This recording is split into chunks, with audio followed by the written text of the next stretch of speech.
Casey Neistat made a really big shake into the community about talking about who he's voting for in this upcoming election, and I've got to say some many different things that I feel like not just for Casey Neistat's points, but I feel like we need to bring them up in a conversation.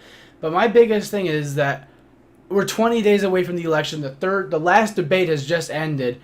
I don't know who I'm going to vote for. I have no choices in this election. And this is the most terrifying thing in my entire lifetime. That I have to be a person that has to decide, are we going to destroy the world or are we going to destroy it slowly?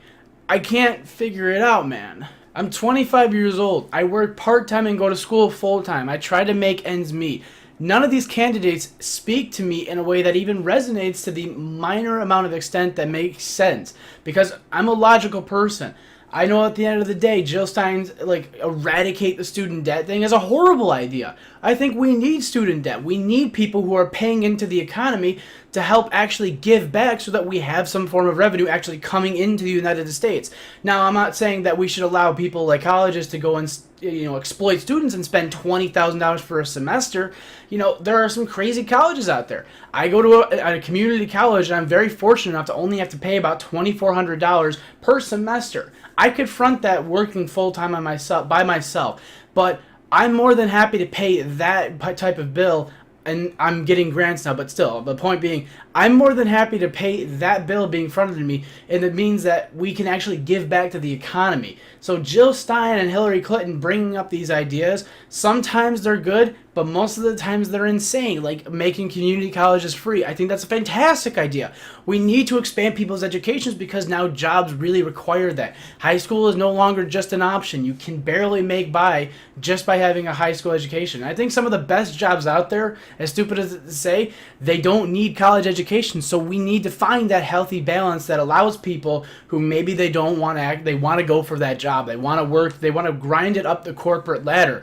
They don't need to go to college, but those who may not have the financial needs, who want to go there, have the option to. We need to find that balance.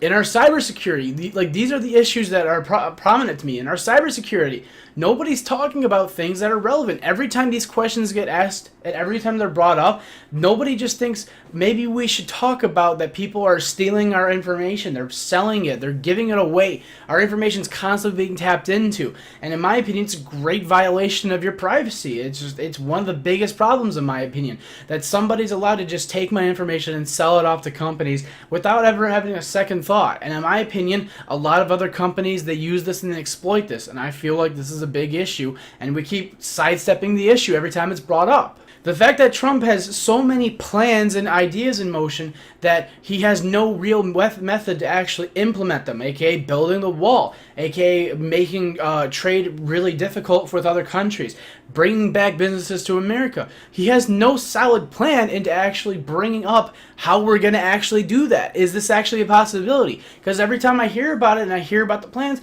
they're fucking insane. There's no plausible premise to any of this shit. Hillary Clinton with being a fucking criminal with the 30,000 deleted emails, the constant mentioning about destroying the Bernie Sanders campaign, the constant focused attacks against another candidate rather than focusing on themselves. That in and of itself is enough for me to hate this fucking person, because they actively spent their time, rather than saying, oh, maybe we should treat Bernie Sanders as an actual valid candidate for the presidency, let's just tear his campaign down so we can get those votes back to Hillary. One of the last things, Gary Johnson being insane in saying that we shouldn't have a federal minimum wage, that climate change isn't a real issue, we shouldn't even be worrying about these things. I mean, where is the logic in these types of conversations that are being had with the politicians? And as I sit here, I have to wait 20 days before I get to decide, what do I want to do? I can't vote for Gary Johnson because the man's a psychopath. He's actively tried to, he puts on this ruse. It's not real. He puts on a ruse so that people will talk about it more, so that the public media will be out there and talking about, oh, he did this crazy thing, or he said this crazy thing. But in reality, he's just doing it and it's not working out. It's not the way to do viral marketing. It's a terrible idea on his part. And we have Jill Stein coming out with crazy conspiracy theories about the 9/11 towers not being or agreeing with the 9/11 truther is what I meant to say. We have crazy conspiracies that, we're able to just cut the debt out of our country just by eliminating student loan debt.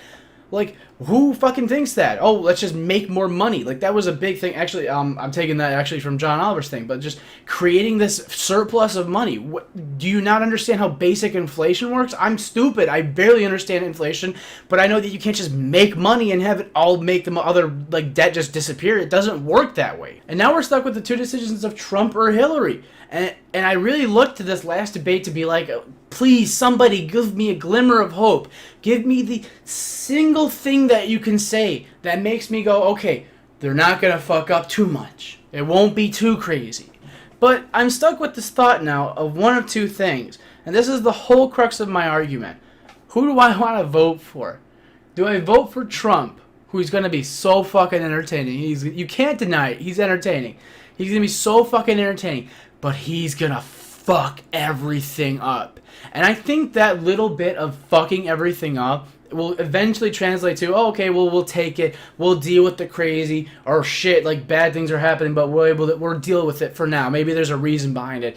And I'll just watch the country just systematically get broken and broken and broken until people go, fucking get this guy out of office. We need real change. It might actually light a fire under people's asses to get even more involved with politics. That's been the one good outcome of this election, is that so many people have become involved with politics. But electing Trump might actually fuck things up to the point where we actually look for real change in our democracy. And then there's the other choice of Hillary. Do I vote for a criminal who's pro-Wall Street, who's pro-taking as much money as she can and pretending to give it back, the Clinton Foundation being corrupt, being used for so many malicious acts, her constant collaboration with the DNC to actually systematically destroy everyone else's validity, essentially, to do unto the most damage of every other candidate possible, and then all of the other illegal shit that has been going on with the server. I mean, this is the one argument that all the Trump supporters make, and I have to agree with it, and that is because you were the Secretary of State. And as a person who is the Secretary of State, one of the highest office near the president, you're telling me that you didn't understand the basic security concept that holding a server used for government use, like that's kind of an important part there, government use, oh, that was just misplaced, it was just a server that was left over. I don't fucking have a server that runs in my house, and you're telling me you thought it was a good idea to work from home with official government documents? It's insanity. So, we're stuck. We're all stuck in this system where it's just like, most specifically to me, the middle-aged demographic, 20s to 30s, we're stuck with people that don't resonate with us in any way, shape, or form. I don't know what to do anymore. I have no idea. In 20 days after watching this horrendous last debate, I don't know what I'm gonna do anymore. And this is a fucking heavy decision, because it's not like, oh, should I eat this or should I buy that? This is, who should I choose to help run this country to the best that I think that any other capable person, that's kind of a key point there too, any other capable person can do. And we have no choices.